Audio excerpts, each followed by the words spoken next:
Madame, monsieur, bonsoir. Merci de nous rejoindre à Canal Algérie pour un nouveau numéro de Questions d'actu qui s'intéresse ce soir à l'actualité internationale, la série plus exactement. La série qui bouclera dans quelques semaines sa 5e année de conflit, de guerre civile surtout. Un bilan effarant, plus de 220 000 morts. L'espérance de vie a chuté de 20 ans, passant à 55 ans d'après les Nations Unies. 3,9 millions de personnes ont fui le pays, 7,6 millions de personnes ont été déplacées dans le pays. 80% du pays vit à présent dans la pauvreté. La moitié des enfants en âge d'être scolarisés n'ont pas été à l'école depuis 3 ans. Le pays est dans le noir, au sens propre comme au sens figuré. 83% des réserves d'électricité ont été coupées.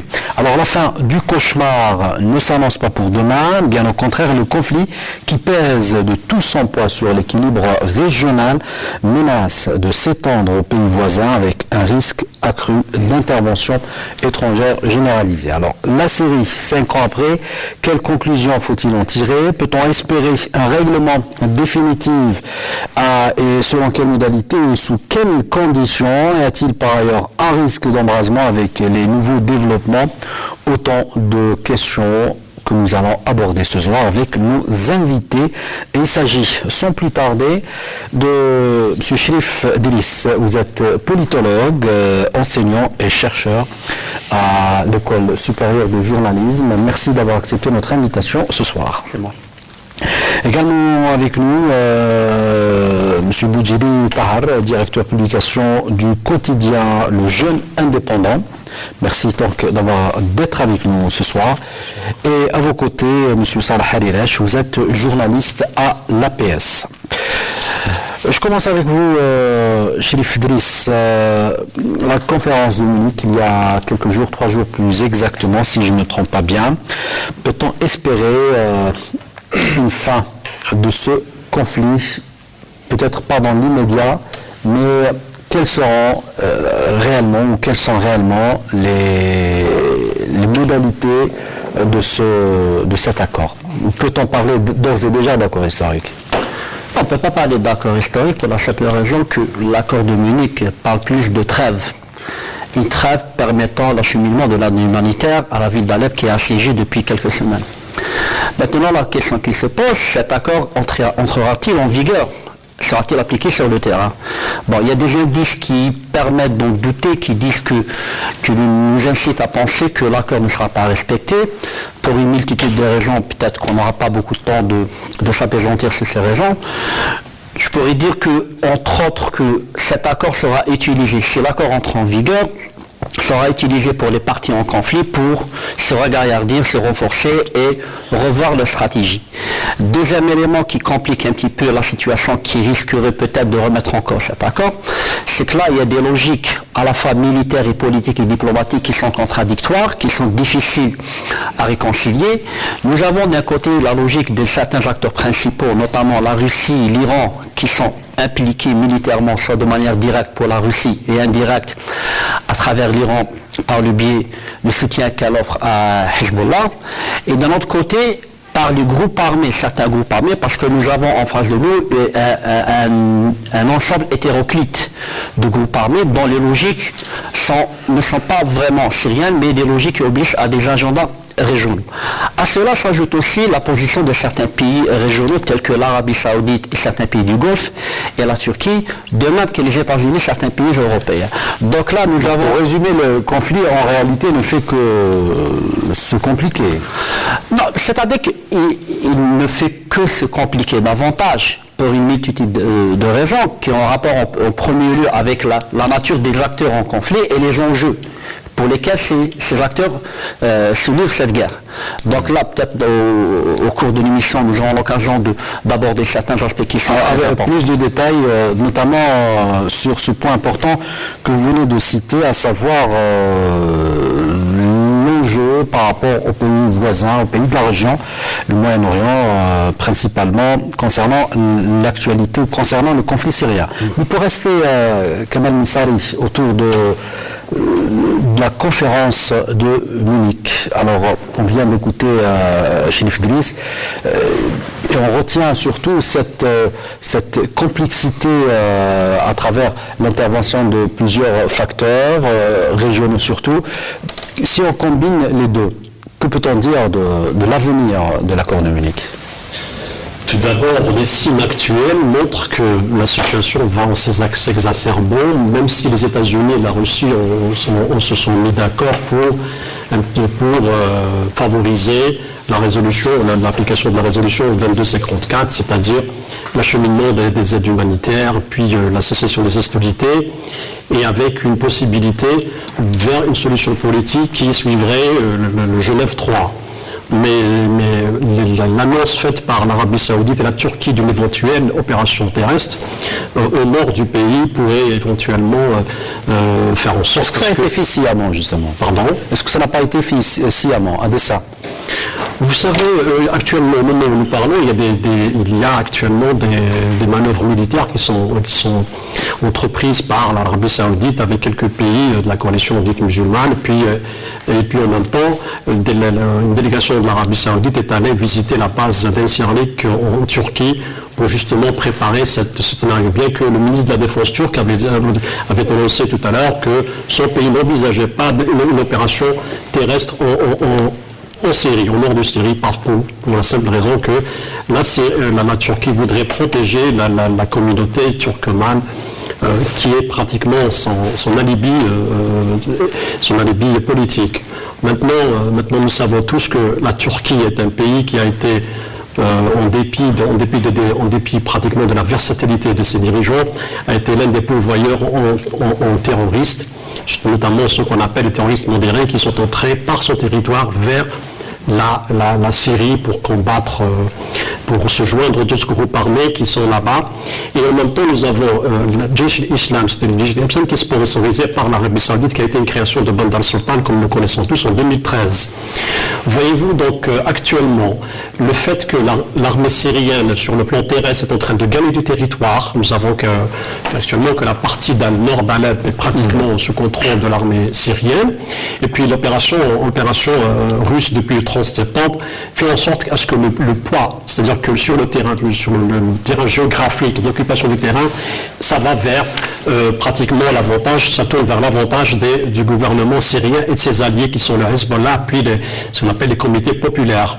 Voyez-vous, donc cette situation-là fait en sorte à ce que les participants à Genève 3 ont fait capoter les discussions, surtout l'opposition qui refusait que certaines parties au conflit, qui sont pratiquement les Kurdes, le Front démocratique kurde, que l'opposition refusait sa participation et refusait en même temps, exigeait toujours, qui est pratiquement son Cassandre de toujours, c'est le départ de Bachar al-Assad. Alors, pour expliquer un peu tout ça, parce qu'on doit comprendre ce qui s'est passé pendant 5 ans, c'est un peu complexe, mais un retournement de situation par Al-Halilaj. Alors fin janvier 2016, les localités du nord de Halab, capitale économique de la Syrie, tombent l'une après l'autre. La rébellion, l'armée syrienne, le front Nusra, Ahrar al-Sham, en fuite ou bientôt encerclés. C'est le constat que font plusieurs médias sur le terrain. Bonjour Monsieur Azeri. En effet, comme vous dites, depuis l'intervention russe le 30 septembre de 2015, qui assiste les troupes gouvernementales syriennes qui, elles, sont sur le terrain,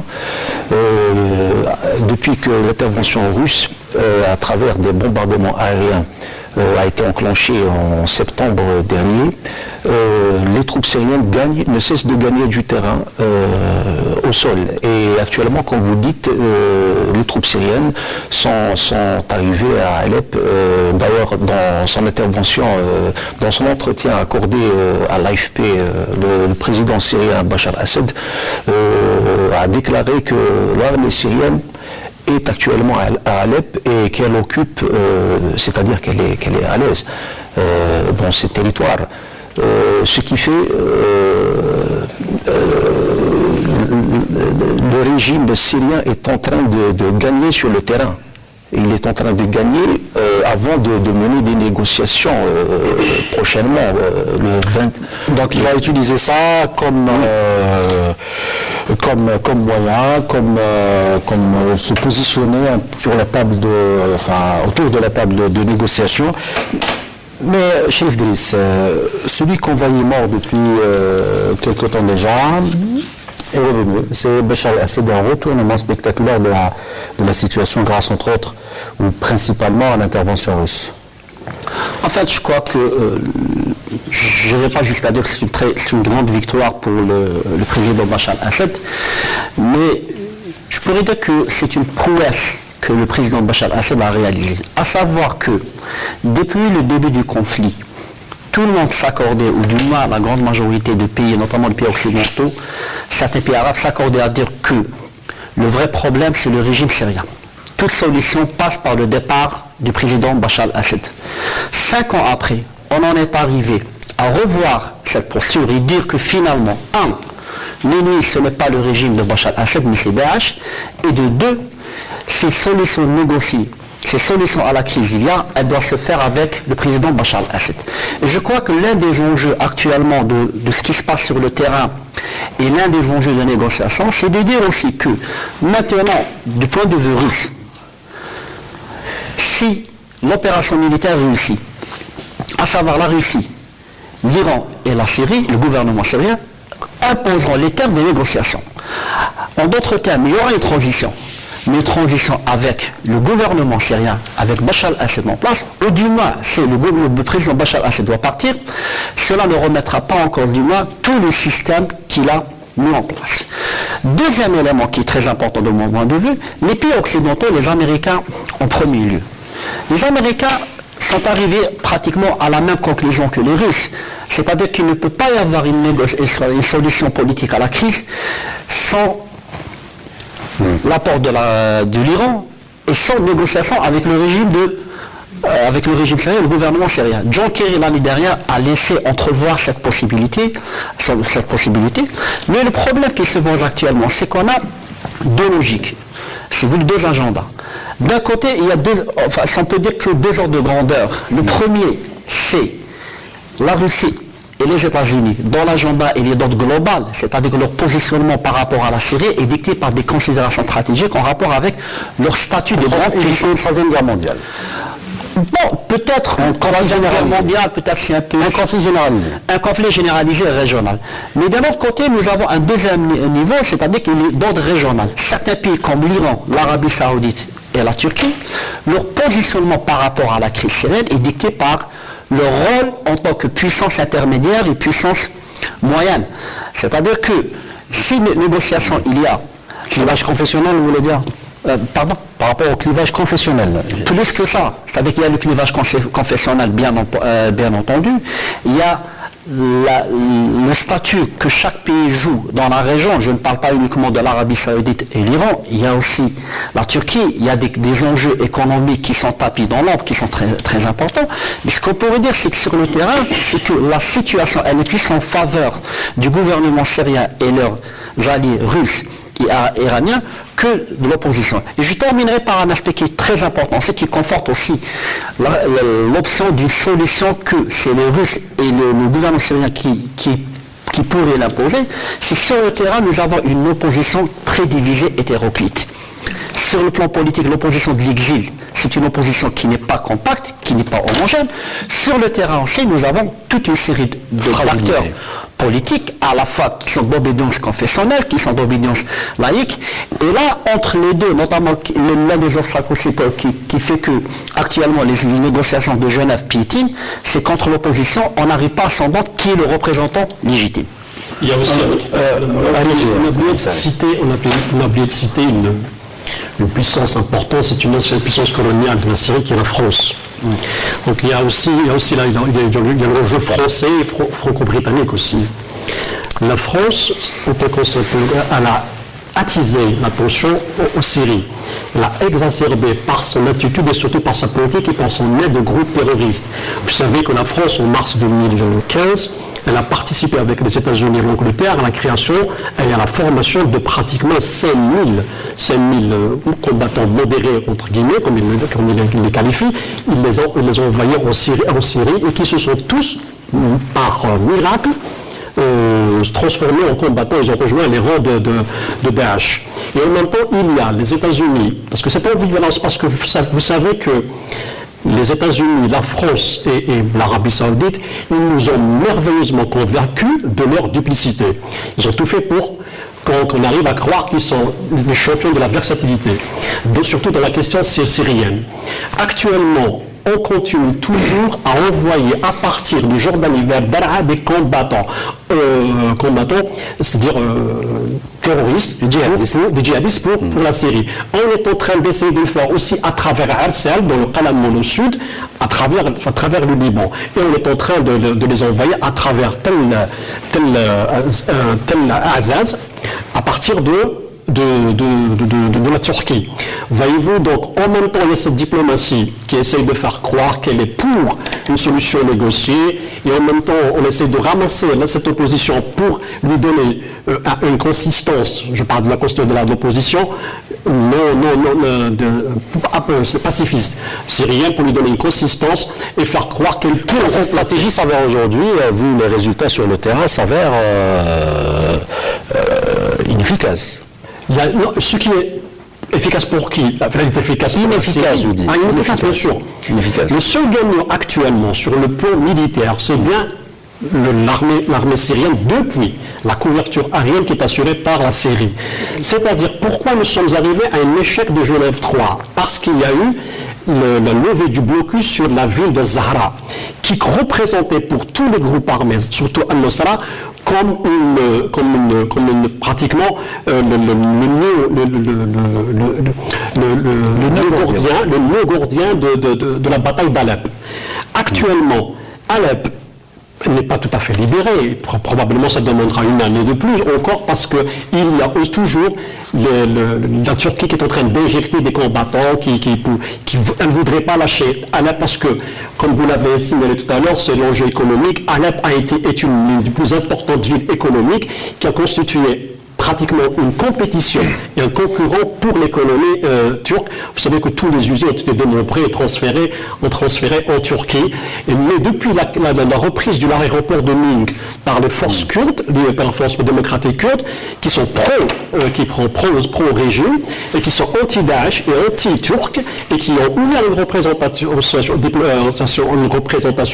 en Moscou, ils ont pris du poids. Donc, c'est pour ça qu'une fois que Zahra a été libéré et qu'une fois que l'aéroport de Minsk est stratégique, c'est un aéroport militaire qui a permis aux troupes syriennes de placer leurs blindés, de placer leurs avions, et ça va se jouer sur ce terrain-là. C'est pour ça qu'on fait par tous les moyens de faire capoter Genève 3 et qu'on essaye par des effets d'annonce, comme le font l'Arabie Saoudite et la Turquie, de dire qu'on va faire une agression terrestre. Vous avez parlé justement de l'Arabie Saoudite qui a annoncé vouloir envoyer des troupes en Syrie. C'est la nouvelle qui inquiète et qui fait penser au pire dans la région, Salah. Bien sûr, en effet, vous savez, le conflit syrien a brillé par sa complexité depuis son déclenchement en mars 2011. Voilà.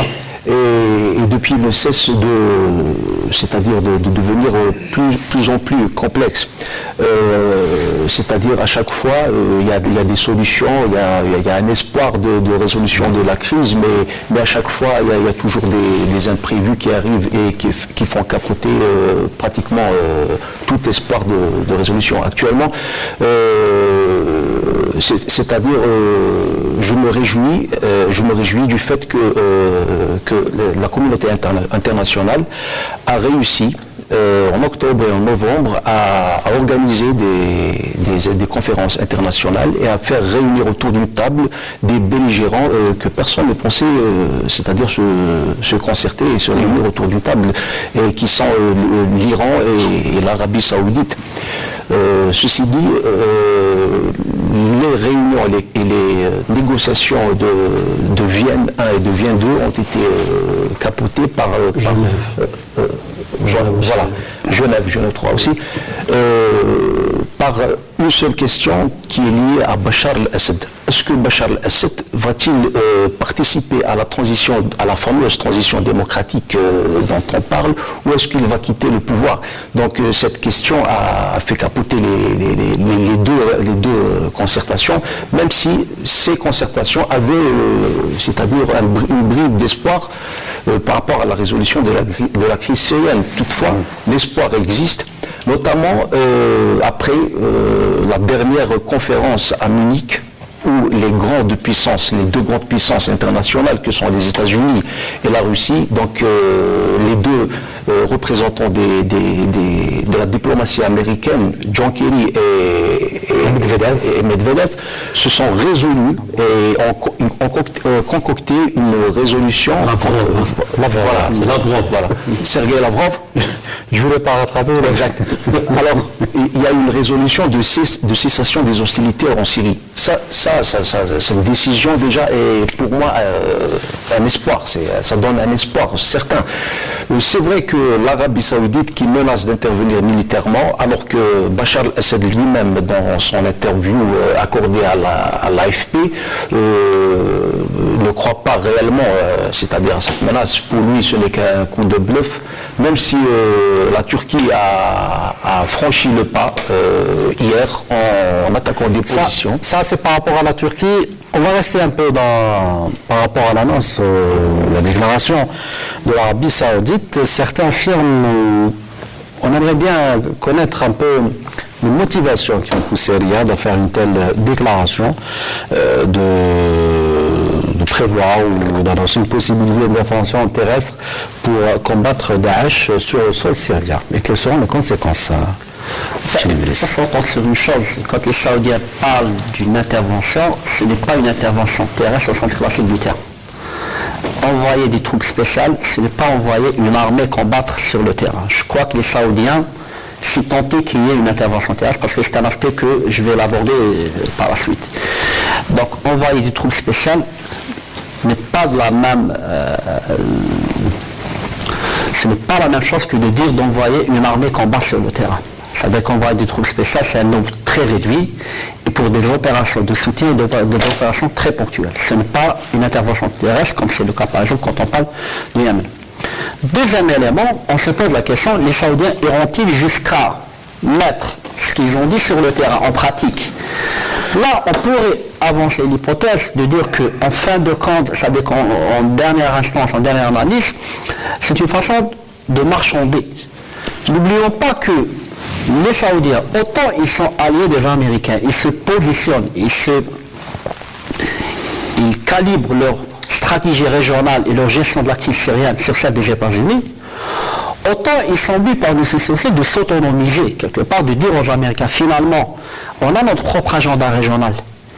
On ne peut en aucun cas suivre à la lettre vos orientations. Deux éléments qui confortent cette hypothèse. Le premier, c'est qu'actuellement les Saoudiens sont enlisés dans le Yémen. On voit mal comment les Saoudiens vont ouvrir un deuxième front. Autre élément de réponse, c'est qu'il y a la rivalité avec l'Iran. Sans doute hypothèse pour hypothèse, de dire que finalement les Saoudiens, à travers cette annonce, ils veulent dire aux Américains, soit vous revoyez votre position par rapport à l'Iran, parce que lequel rapprochement avec l'Iran qui se profile à l'horizon, notamment après l'accord sur le nucléaire, qui a eu comme conséquence, je dirais du moins, une certaine marginalisation du rôle régional de l'Arabie Saoudite, quelque part à travers cette annonce, les Saoudiens veulent dire aux Américains, nous on existe. Soit vous revoyez votre position par rapport à l'Iran, soit on s'engage. C'est-à-dire qu'on fera torpiller votre entente avec la Russie. Parce que le vrai problème... Ce qu'ils ont fait avec la conférence de Munich. Tout à fait. Parce que le vrai problème, je crois que l'un des problèmes épineux que aussi bien les Russes et les Américains doivent résoudre, ce n'est pas de voir est-ce qu'il y aura Bachar el-Assad au pouvoir ou non quand il y aura une solution de négociation, mais de convaincre leurs alliés régionaux d'adhérer à cette solution. Toute solution politique, c'est-à-dire qu'il n'y a pas de solution idéale. Aussi bien les Russes que les Américains sont en train d'échafauder des plans pour résoudre le conflit, autant ils sont divergents, mais sur certains aspects, ils sont... Mais est-ce que vous voulez dire qu'il ne peut pas y avoir d'accord sans l'accord des Saoudiens, en quelque sorte? tout dépend maintenant du rôle que les Saoudiens jouent dans la crise syrienne. C'est-à-dire qu'il y a des cercles concentriques. Premier niveau. Les premiers impliqués, bien entendu, les plus concernés par la crise, on commence par la Turquie. La Turquie, peut-être qu'elle est plus menacée dans sa sécurité par la crise syrienne que l'Arabie Saoudite. Deuxième élément, on se pose la question, peut-être le coût d'une intervention saoudienne, les Saoudiens sont conscients que le coût d'une implication directe dans la crise syrienne serait préjudiciable, eux qui sont empêtrés au Yémen. Donc là, ouvrir deux fronts au risque de se retrouver nulle part, je crois que, peut-être une hypothèse, au risque de me tromper, les Saoudiens vont finir par revoir leur stratégie, se dire finalement, on s'aligne sur la position américaine, de telle façon, mais à condition que la solution qui se profilera à l'horizon ne soit pas préjudiciable à nos intérêts, tout en gardant notre position sur la scène régionale. Donc là, je crois que l'annonce par l'Arabie Saoudite, je crois qu'il faut être très prudent, il faut la prendre en pincette, c'est-à-dire c'est vrai qu'ils ont envoyé des avions à la base turque de Incirlik. Toute la question maintenant, on se pose, est-ce que cet envoi n'est pas en fait quelque part du marchandage? Mais quel est l'intérêt justement de l'Arabie Saoudite dans le conflit syrien? Tout le monde le sait. Tout d'abord, il est idéologique, il est politique, parce que... Quand vous dites idéologique, c'est par rapport au... c'est un allié de l'Iran. Il ne faut pas oublier que tout allié de l'Iran affaibli, que ce soit le Hezbollah au Liban ou le régime syrien en Syrie, est une victoire, c'est-à-dire affaiblir l'ennemi par tous les moyens, parce que l'Arabie Saoudite se considère qu'elle est entourée et ceinturée par ce qu'on appelle le croissant chiite. Maintenant, on est en train de... l'Arabie Saoudite qui annonce qu'elle envisage, qu'elle n'exclurait pas une opération conjointe avec la Turquie en Syrie. Lorsqu'on regarde la géographie, la région qui l'intéresse, et pourtant, elle y va sous la coupe de la résolution 2072 du Conseil de sécurité. Donc, sur le plan légal, elle a une couverture. Mais pourquoi s'intéresse-t-elle à une région au nord de la Turquie, de la Syrie, alors que la capitale du califat, de Daesh, qui est Raqqa, elle n'est pas dérangée. Personne ne s'y intéresse. Parce que là-bas, il n'y a pas de... C'est pratiquement... Il n'y a pas de stratégie, c'est-à-dire il n'y a pas d'implication stratégique à long terme. Si on perd le front à Alep, sur les alliés de Daesh, les alliés des groupes armés, les alliés de l'Osra qui sont la Turquie et qui sont le Qatar et l'Arabie Saoudite qui sponsorise Jaish al-Islam, ça veut dire qu'on perd le passage et on perd une route importante pour contrôler, pour arriver d'Alep vers Damas. Si l'intention était de combattre Daesh, il est libre à Raqqa, il est libre à Palmyre. Personne n'y parle pas, on ne s'intéresse pas à cette région, mais on s'intéresse qu'à cette région-là. Alors, qu'est-ce qu'il y a au nord quand on voit la géographie et les groupes et la dispersion, le déploiement des groupes armés. Il y a les Turcs, il y a le front turkmène qui est pro-Ankara, et il y a des groupes kurdes pro-syriens, et il y a des groupes armés qui sont comme je vous l'ai dit, Jaish al-Fath, Jaish al-Islam, il y a aussi le Front Nusra, ce sont ces groupes-là, et qui sont éparpillés, et en plus, ils sont ceinturés. Ça veut dire qu'on est en train d'essayer de dire au monde, enfin, voilà, on va venir là-bas pour donner un coup de pouce à ces groupes-là. Alors que si on veut vraiment combattre, alors que l'armée syrienne est en train de les combattre, la Russie, qu'on oublie de citer dans cette émission, elle est en train de les combattre et qu'on laisse de côté une armée, enfin Daesh, qui est en train de contrôler des puits de pétrole, qui est en train de s'enrichir grâce à ça, et qu'on n'y pense même pas. Vous voyez, donc c'est une duplicité qui est dangereuse. Et c'est vrai que sur le plan militaire, je ne pense pas que l'Arabie Saoudite enverrait des troupes, y compris des troupes spéciaux, l'avenir nous dira, parce que déjà qu'elle n'arrive pas à libérer la ville de Roboua qui est dans son territoire, qui n'arrive pas à assurer la sécurité à Jizan, qui n'arrive pas à assurer la sécurité à Najran, qui sont des villes saoudiennes qui sont constamment pilonnées et bombardées et même occupées par les Houthis à l'intérieur de son territoire, alors qu'elle envisage de faire en sorte, c'est pour moi, c'est du spectacle diplomatique qui n'arriverait. Maintenant, et avec la présence de la Russie, le poids de la Russie, il ne faut pas l'oublier. C'est-à-dire, même si elle laisse des messages à Washington, il y a la Russie qui est là. C'est maintenant, depuis le 30 septembre, c'est un joueur, c'est un élément clé dans le règlement. Donc il y a deux interlocuteurs qui peuvent régler ce problème-là. Les États-Unis et la Russie. La preuve, la France est complètement effacée. On n'entend plus la diplomatie, mais pas aussi enthousiaste comme elle l'était auparavant. Et en même temps, la Grande-Bretagne qui essaie du point de vue... La France qui change de ministre des Affaires étrangères. Non, et en même temps qui a appelé à une seule chose, c'était la création d'une zone tampon, mais qui ne veut absolument rien dire sur le terrain, puisqu'elle a perdu la zone. Quelle sera justement, vous avez parlé de la France, quelles seront les conséquences justement du changement opéré au niveau de la diplomatie? Il y a une phrase qui a été dite par une citation de l'ACEP aux journalistes de l'AFP justement. Il est temps que la France change de politique en Syrie, parce que c'est la politique, son implication, sa participation au soutien des groupes djihadistes, il y a eu un retour de flamme, c'est-à-dire qu'elle a subi le terrorisme qu'elle a soutenu. Donc, où la France, je ne pense pas que la France, vous savez, dans l'histoire, nous avons compris que la France n'apprend pas ces leçons. C'est ça le colonialisme, il l'a dit, Diab, que le colonisateur n'apprend pas l'histoire. Il apprend très mal ses leçons. Donc, je ne pense pas qu'un changement de diplomatie, parce que toujours, et on le dit, et tous les observateurs disent que la France a calqué, depuis Sarkozy, sa diplomatie à celle de Washington. Maintenant, si, avec la nouvelle diplomatie française, donc, au Quai d'Orsay, les nouveaux diplomates qui viendront, s'ils iront vers favoriser une solution politique et arrêter de soutenir les groupes armés qui sont formés en Turquie et en Jordanie, à ce moment-là, probablement, mais moi je ne suis pas confiant, je ne fais pas confiance du tout à la France parce que le passé nous a servi, nous a appris que sa duplicité a toujours démontré qu'elle était pour les moyens fortes au lieu de la politique des moyens pacifistes. Allez-y.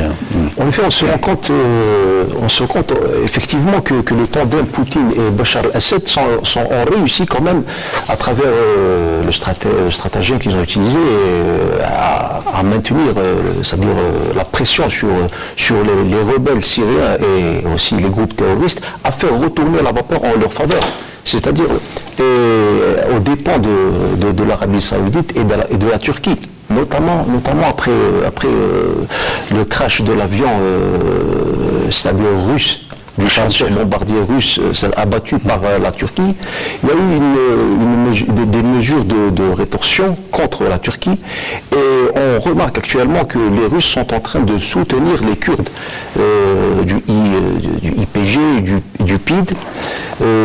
C'est aussi une forme de vengeance contre la Turquie. Ce qui est ce qui est remarquable, c'est que Bachar el-Assad a réussi à se faire oublier et c'est-à-dire à jeter la balle dans le camp de la Turquie et de l'Arabie Saoudite. Donc c'est ça. Alors, peut-on craindre, Chérif Driss, que l'escalade de tensions entre la Russie et la Turquie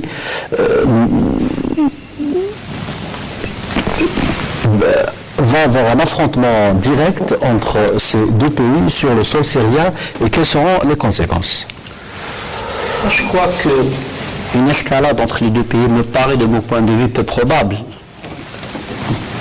Sur le terrain des rapports de force, les Turcs sont conscients qu'une intervention, un affrontement contre la Syrie ne serait pas dans leur intérêt et serait contre-productif. Vous savez que ça serait suicidaire de s'affronter à la Russie, qui est une puissance militaire. Nucléaire qui plus est. Deuxième élément, je crois que la Russie, plutôt la Turquie, elle est consciente que c'est un pays qui joue plus la nuisance que l'influence. La Russie, elle joue les deux. Elle est un acteur influent et nuisible.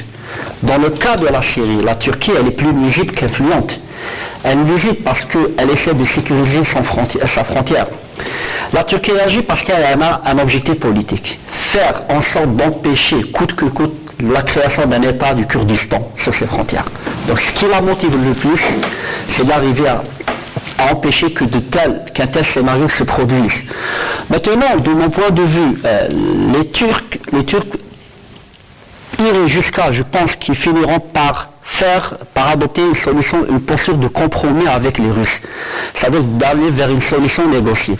C'est vrai que la Russie encourage la participation du Parti du Liban du Kurdistan aux négociations de Genève, ce que les Turcs refusent, si maintenant la Turquie revoit sa copie, revoit sa politique concernant la Syrie, et si le rapport de force sur le terrain évolue en faveur de la Russie et du gouvernement syrien, la Turquie ne pourra pas faire autrement que d'adopter une autre posture. Donc, de mon point de vue, d'accepter la réalité du terrain, l'état de fait. Je pense que même s'il sera en faveur directe de Bachar el-Assad. Je crois qu'elle ne pourra pas faire autrement. Et actuellement, le rapport de force sur le terrain, il est en faveur du président syrien. Qu'est-ce qui corrobore ce que je viens d'annoncer? Dans son dernier entretien à l'agence France Presse, Bachar el-Assad a été clair. Notre objectif, c'est de récupérer tout le territoire syrien. En d'autres termes, il y a un glissement, une évolution dans le discours de Bachar el-Assad. Il y a une évolution dans ce discours. Avant, c'était un profil bas, une pression internationale, un gouvernement qui est isolé, ceinturé, des défections au sein du gouvernement syrien. Sur le terrain, le gouvernement, l'armée syrienne est en train de reprendre du terrain, elle est en train de grappiller certains territoires qui ont été récupérés par l'opposition armée avec l'aide de la Russie. Là, sur le plan de rapport de force militaire, la balance penche en faveur du gouvernement syrien. Ce qui amène à dire que le gouvernement syrien, dans les négociations de Genève, va négocier en position de force, avec l'appui de la Russie et l'appui de l'Iran, et implicitement des États-Unis. Parce que dans toute l'histoire, les Américains, ils laissent les Russes faire. Quelque part, c'est un coup de poker. Ils disent, si les Russes réussissent, si l'intervention russe, si l'intervention militaire sera couronnée par un succès, c'est les Russes, c'est le gouvernement syrien qui imposeront les termes de la transition politique. Mais où est l'OTAN dans tout ça, l'article 5, le fameux article 5 de l'OTAN? Il n'y a pas une agression. La Turquie qui est membre de l'OTAN. Mais jusqu'à présent, la Turquie n'a pas été agressée. L'article 5 il est automatique quand l'un des membres de l'OTAN est agressé. Dans le cas d'espèce, la Turquie n'a pas été agressée. Autre élément qui est très important, on parle des États-Unis. Pourquoi les États-Unis n'interviennent pas? Pourquoi les États-Unis n'enverraient pas des troupes armées? Les Américains, depuis l'Irak, depuis l'Afghanistan, ils en ont tiré la leçon. En 2011, ils sont intervenus pour aider les Français et les Britanniques en Libye, mais un mois après, ils se sont retirés. Ils ont adopté ce qu'on appelle leur posture leading from behind, c'est-à-dire diriger par derrière, à distance. Un élément qui est très important, on est en 2016. En novembre, il y aura des élections présidentielles. Le président Obama ne se hasarderait pas à entreprendre, à prendre la décision d'envoyer des troupes ou d'intervenir militairement, au risque de compromettre les chances du Parti démocrate, quel que soit le candidat, soit Bernie Sanders ou Hillary Clinton, on ne sait pas lequel qui sera adoubé par le Parti démocrate, même si ce n'est pas un démocrate qui sera le locataire de la Maison-Blanche, il sera républicain. On est dans une logique d'État. L'administration américaine, le gouvernement Obama ne pourra pas... si ça sera Donald Trump, on connaît le résultat d'ores et déjà. Enfin, c'est-à-dire que là, je crois qu'il faut être un peu prudent, même Donald Trump, avec ses envolées lyriques, son discours un peu musclé par rapport à la Syrie. Il y a une tradition, c'est-à-dire que même un président américain, quand il vient, il y a toujours une période de transition. C'est-à-dire qu'il ne pourra pas, une fois élu, le 4 novembre, janvier 2017, il prendra ses fonctions, et février, il signera un décret d'intervention. On l'a vu avec le président Bush, quand même. Hein. Bush, c'était un petit peu différent. Bush, il avait en septembre, ne l'oublions pas, une attaque, une agression terroriste. Et c'est-à-dire que c'est quelque chose de spectaculaire. Mais il a été élu une année auparavant. Il a été élu une année auparavant, il a pris ses fonctions en janvier de 2001. L'attaque n'a été octobre, ça veut dire décembre. Pour l'intervention. Le 17 décembre. En Afghanistan, puis la guerre, puis en 2003. Là, je crois que c'est un peu risqué. Les Turcs, je crois que les autres pays, les Turcs et les Américains, les Saoudiens, sont dans une position attentiste. Ils attendent comment les rapports de force sur le terrain évoluent. Ils savent pertinemment que jusqu'à présent, le rapport de force est en faveur de la Russie du gouvernement syrien. Et si la situation continue... Le rapport de force, il est en leur faveur dans les régions stratégiques. En termes de superficie, c'est autre chose. C'est-à-dire que les territoires, parce que vous avez dit tout à l'heure que Bachar al-Assad paraît plus confiant actuellement. Il disait que son discours était maintenant on récupère tous les territoires. Il a déjà dit ça devant le Parlement l'an dernier. Il l'avait dit en mars de l'année dernière. Il avait dit que l'objectif après la chute d'Idlib, parce que ça a créé un choc, un moment de choc dans le pays. Idlib a été conquise par Daesh. À ce moment-là, et le Front Nosra, à ce moment-là, ça a créé une panique dans le pays. Est-ce que c'est la fin du régime et tout? Alors que l'opération russe n'avait pas encore commencé. À ce moment-là, il avait tenu le même discours. Il avait dit que l'objectif était de récupérer cette ville et récupérer tous les... avec priorité pour les villes stratégiques. Actuellement, Idlib est toujours entre les mains des groupes terroristes. Elle n'a pas encore été libérée. On s'intéresse à Alep parce que ça a été la première ville importante qui avait été pratiquement tombée entre les mains des groupes terroristes. Donc, Idlib n'est venue que l'an dernier. Elle a résisté pendant 4 ans. Et Idlib est encore plus proche de la frontière turque qu'Alep. Vous voyez donc la stratégie. Et il y a une autre ville qui a été aussi plus proche de la Turquie, qui est Kashemli, la province de Kashemli, et qui est plus proche, mais qui n'a pas été, qui n'intéresse apparemment pas enfin, qui n'a pas pu être conquise occupée par les forces, par les djihadistes, parce que les Kurdes. Justement, l'avenir du Kurdistan syrien dans ce conflit. Votre question? L'avenir du Kurdistan syrien dans ce conflit et de ce rapport de force entre la Russie et la Turquie. Sur la question du Kurdistan, là, oui, là on arrivera à un affrontement diplomatique entre Russes et Turcs. Et en même temps, c'est difficile pour l'un ou l'autre de gagner les faveurs de tout le Kurdistan. Parce qu'en même temps, c'est vrai parce que la plus grosse force des Kurdes, elle est dans les montagnes proches de l'Irak. Donc c'est là où la force elle est plus. Et en plus, les Kurdes, les Turkmènes, au nord de la Syrie et vers l'Ataki, sont encore plus puissants. Donc on ne sait pas quelle est leur loyauté, mais actuellement on sait qu'il y a un groupe Turkménistan qui combat contre le régime syrien.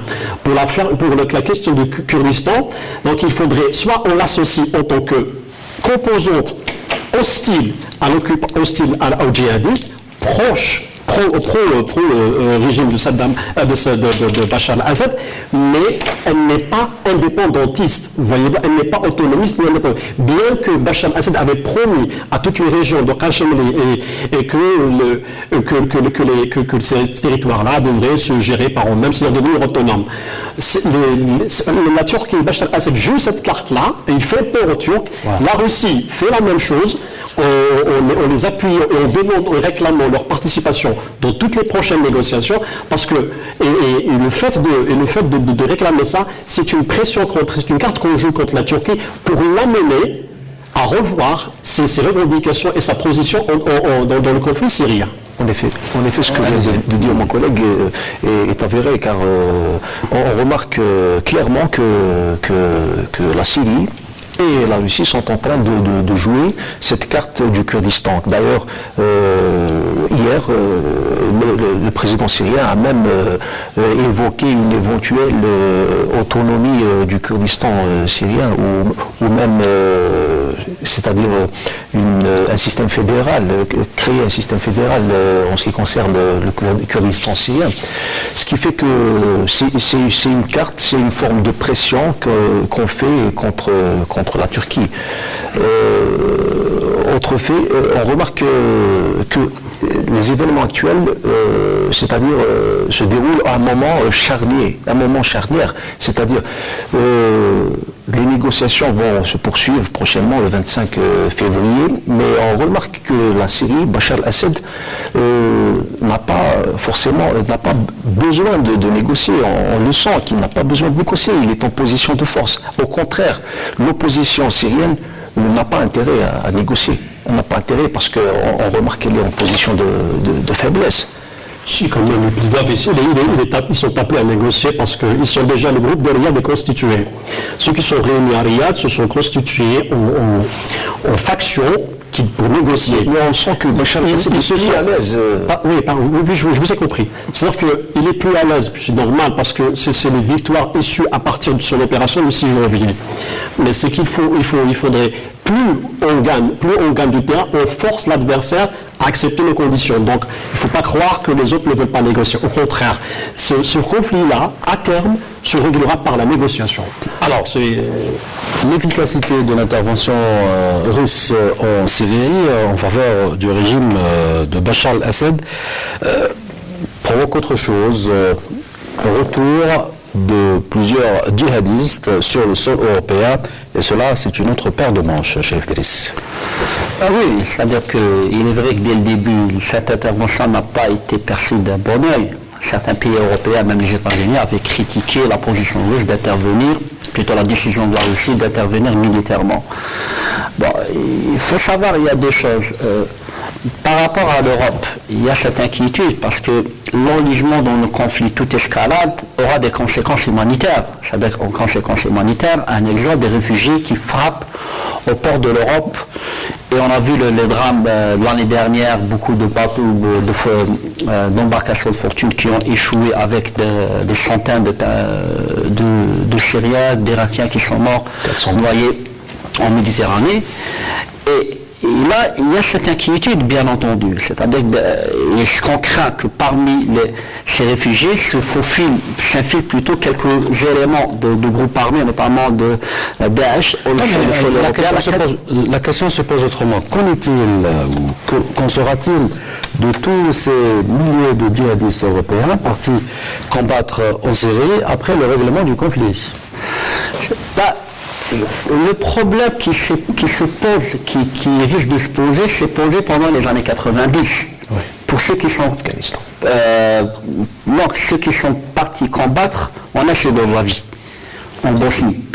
Certains pays, notamment certains pays arabes, il y avait des difficultés parce que certains djihadistes, certains éléments qui sont là. Je parle des pays européens. Hein. Oui, non, je ne veux pas des pays européens, mais certains pays européens ont eu des éléments qui sont allés combattre en Yougoslavie. Donc, les Européens maintenant se retrouvent pratiquement dans la même configuration, à cette différence qu'actuellement le contexte régional et international a évolué et qu'on a des frontières qui sont très poreuses et que l'entrée sur le territoire européen il est devenu, je ne dirais pas très facile, mais en dépit des restrictions, en dépit des contrôles très étroits qui sont pratiqués depuis quelques années, il n'empêche que certains éléments ont réussi. Donc là, le vrai problème qui risque de se poser, c'est que que faire de ces éléments? Que faire de ces éléments? C'est-à-dire qu'il y a actuellement des négociations, des discussions au sein de l'Union européenne parmi certains pays européens, notamment ceux dont les ressortissants sont allés combattre en Syrie, et la France, je crois qu'elle est le premier dans le peloton, avec plus de 1300, je crois. Donc c'est un vrai problème qui risque de se poser. Je crois que là, si les Européens veulent intervenir et veulent peser sur l'issue de cette crise, entre autres choses, c'est pour essayer de trouver cette solution à ces éléments. Donc, que faire? Donc il reste, c'est vrai que c'est un problème de taille, et jusqu'à présent, les Européens se retrouvent impuissants. Ils n'arrivent pas à trouver des solutions.